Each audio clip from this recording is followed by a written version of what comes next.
اصل عمارت. ان ابی ہریرہ عن النبی صلی اللہ علیہ وسلم قال لیس الغنى عن کثرة العرض ولكن الغنى غنى النفس. کتاب الرقاق. ابو ہریرہ رضی اللہ عنہ نبی کریم صلی اللہ علیہ وسلم سے روایت کرتے ہیں، آپ صلی اللہ علیہ وسلم نے فرمایا، امیری یہ نہیں کہ دنیا کا سامان زیادہ ہو. امیر وہ شخص نہیں جس کے پاس بہت دنیا ہے، بلکہ دولت مندی تو یہ ہے کہ دل غنی ہو، یعنی انسان کے اندر ایک قناعت ہو. ایک اور روایت میں آتا ہے رسول اللہ صلی اللہ علیہ وسلم نے ابو ذر رضی اللہ عنہ سے فرمایا، اے ابو ذر، تم مال کی کثرت کو مالداری سمجھتے ہو؟ میں نے عرض کیا، جی ہاں اللہ کے رسول صلی اللہ علیہ وسلم. آپ نے فرمایا، اور کیا مال کی کمی کو فقر سمجھتے ہو، یعنی غریب ہونا؟ میں نے عرض کیا، جی ہاں اللہ کے رسول صلی اللہ علیہ وسلم. آپ نے فرمایا، مالداری دل کی مالداری ہے اور فقر بھی دل کا فقر ہے. یعنی اصل فقیر ہوا جس کا دل فقیر ہے، کہ دل میں ایک محتاجی لگی ہوئی ہے.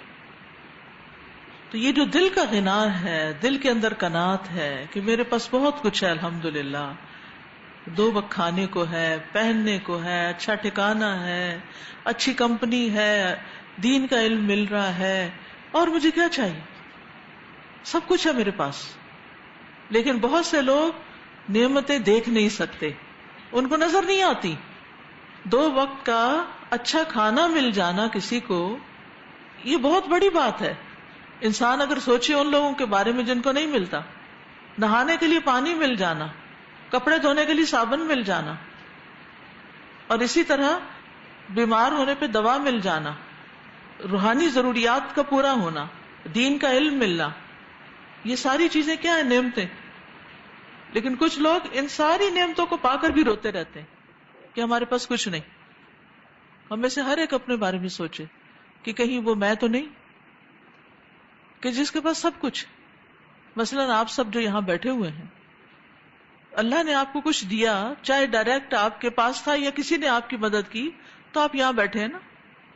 اب اس میں انسان ان کو دیکھتا رہے، اچھا فلاں تو کینٹین سے یہ بھی کھا رہا ہے اور فلاں تو وہ کر رہا ہے اور میرے پاس نہیں، اور رونا دھونا شروع کر دے اور سیلف پٹی کا شکار ہو اور غمگین ہو اور دکھی ہو، پریشان رہے کہ میرے پاس یہ بھی نہیں وہ بھی نہیں. تو آپ سوچئے کہ اس سے بڑھ کر ناشکری کیا ہوگی کہ انسان وہ چیزیں نہ دیکھے جو ہیں، ان کے بارے میں رنجیدہ اور غمگین رہے جو نہیں ہے. ایسا شخص زندگی بھر کبھی بھی خوش نہیں ہو سکتا، خوش ہو ہی نہیں سکتا، کیونکہ وہ نعمتیں نہیں دیکھ رہا، وہ کمی کو دیکھ رہا، محتاجی کو دیکھ رہا ہے. تو اس دنیا میں تو بڑے سے بڑا بادشاہ بھی محتاج ہے، وہ بھی فقیر ہے. یا ایھا الناس انتم الفقراء الی اللہ واللہ هو الغنی الحمید. صرف اللہ ہی بے نیاز ہے، تعریف والا ہے، باقی سب کو کوئی نہ کوئی حاجت لاحق ہے. ہم سب کو کھانے کی ضرورت پیش آتی ہے، ہم سب کو نہانے کی ضرورت پیش آتی ہے، ہم سب کو پڑھنے لکھنے کی ضرورت پیش آتی ہے. کتنی ضروریات ہیں ہمارے ساتھ، کوئی امیر ہو غریب ہو، سب کے ساتھ ضروریات لگی ہوئی ہیں. تو اصل بات یہ ہے کہ انسان کے اندر ایک قناعت ہو، غنا ہو، اور ایسا شخص بڑا ہی خوش قسمت شخص ہے جس کو یہ نصیب ہو جائے. رسول اللہ صلی اللہ علیہ وسلم نے فرمایا، مالداری کو غنا نہیں کہتے، غنا تو دل کا ہوتا ہے. جب اللہ کسی بندے کے حق میں خیر و بھلائی کا ارادہ کرتا ہے تو اس کے نفس میں غنا اور دل میں تقوی پیدا کر دیتا ہے، اور جب اللہ کسی بندے کے حق میں شر کا ارادہ کرتا ہے تو اس کی فقیری کو اس کی پیشانی میں رکھ دیتا ہے، سامنے رکھ دیتا ہے، اس کا فقر اس کے سامنے رکھ دیتا ہے، ہر وقت اس کو فقر اور محتاجی نظر آتی ہے. تو یہاں پر ارز لفظ آیا، کثرت الارض. ارز کہتے ہیں ارز الحیات الدنیا، دنیا کی زندگی کا ساز و سامان، دنیا کی زیب و زینت. اور یہ فقیری کب بڑھتی ہے؟ جب انسان کے اندر زیادہ کی ہرس ہوتی ہے، اور زیادہ یہ بھی مل جائے، وہ بھی مل جائے، وہ بھی مل جائے. یعنی ضروریات تو بہت سے لوگوں کی پوری ہو رہی ہوتی ہیں، لیکن ان کی وانٹس جو ہوتی ہیں، ان کی خواہشات جو ہوتی ہیں، ان کی ہرس جو ہوتی ہے، وہ حد سے بڑی بھی ہوتی ہے، اور اسی ہرس سے منع کیا گیا ہے. اور یہ ہرس جو ہے، اس کا ایک نام شح بھی ہے، دل کی تنگی، جس میں انسان کے پاس ہوتا بھی ہے تو انسان دوسرے کو دینا نہیں چاہتا، کیونکہ میرے پاس تھوڑا ہو جائے گا، میرے پاس کم ہو جائے گا. حالانکہ انسان کا مال کیا ہے؟ وہ جو اس نے کھا لیا اور جو اس نے پہن لیا، اور باقی تو دوسروں کا ہے. نبی صلی اللہ علیہ وسلم نے فرمایا، میں تمہارے بارے میں فقر سے نہیں ڈرتا، لیکن میں اس بات سے ڈرتا ہوں کہ تم دنیا میں ایک دوسرے سے آگے بڑھنے کی کوشش کرو. ہماری اصل محتاجی کیا؟ ہم ایک دوسرے کے مقابلے میں آگے بڑھنے کی کوشش کرتے ہیں، دکھاوا کرتے ہیں، دوسروں کو دکھانا چاہتے ہیں کہ دیکھو ہمارے پاس کتنا ہے. بعض اوقات ضد میں دوسروں کو دکھاتے ہیں. ایک کمپٹیشن سا ہوتا ہے نا خاندانوں میں، کولڈ کمپٹیشن بھی ہوتا ہے، اور بعض اوقات آمنے سامنے آ کے بھی، کہ ہم اپنے رائیولز کو یہ دکھانا چاہتے ہیں دیکھو کتنا ہے ہمارے پاس. شادیوں میں بڑھ چڑھ کے کیوں خرچ کرتے ہیں؟ بعض اوقات بہت سے قرضے اٹھا کے خرچ کرتے ہیں. کس وجہ سے؟ کیا مقصد ہوتا ہے؟ دکھاوا، کہ ہم دنیا میں دوسروں سے پیچھے نہیں ہیں، ہمارے پاس بھی بہت کچھ ہے. صرف ضرورت کی چیزیں نہیں لیتے، بہت سا تو صرف زیب و زینت کی نظر ہو جاتا ہے. مہنگے مہنگے کپڑے سلوانا اور مہنگے مہنگے جوتے اور ہر چیز بہت برانڈ کی اور بہت خوبصورت اور بہت اعلیٰ درجے کی، اس کا اصل مقصد کیا ہوتا ہے؟ ضرورت پوری کرنا، دکھاوا. نبی صلی اللہ علیہ وسلم نے اپنی امت کے بارے میں اسی چیز کا خوف کیا تھا کہ میں تمہارے بارے میں فقر سے نہیں ڈرتا، بلکہ کس سے ڈرتا ہوں؟ کہ تم ایک دوسرے سے آگے بڑھنے کی کوشش کرو گے. ایک اور روایت میں آتا ہے، جو دنیا میں ایک دوسرے سے آگے بڑھنے کی کوشش کرے وہ طاغوت کے راستے میں ہے. ایک اور روایت میں آتا ہے، یہ شیطان کے راستے میں ہے. یہ سلسلہ صحیحہ کی حدیث ہے. جو دنیا میں ایک دوسرے سے آگے بڑھنے کی کوشش کرے وہ طاغوت کے راستے میں ہے. دنیا چاہنے والا کبھی سیر بھی نہیں ہوتا. آپ نے فرمایا کہ دو لوگ کبھی سیر نہیں ہوتے، علم کا سیکھنے والا اور دنیا کا چاہنے والا.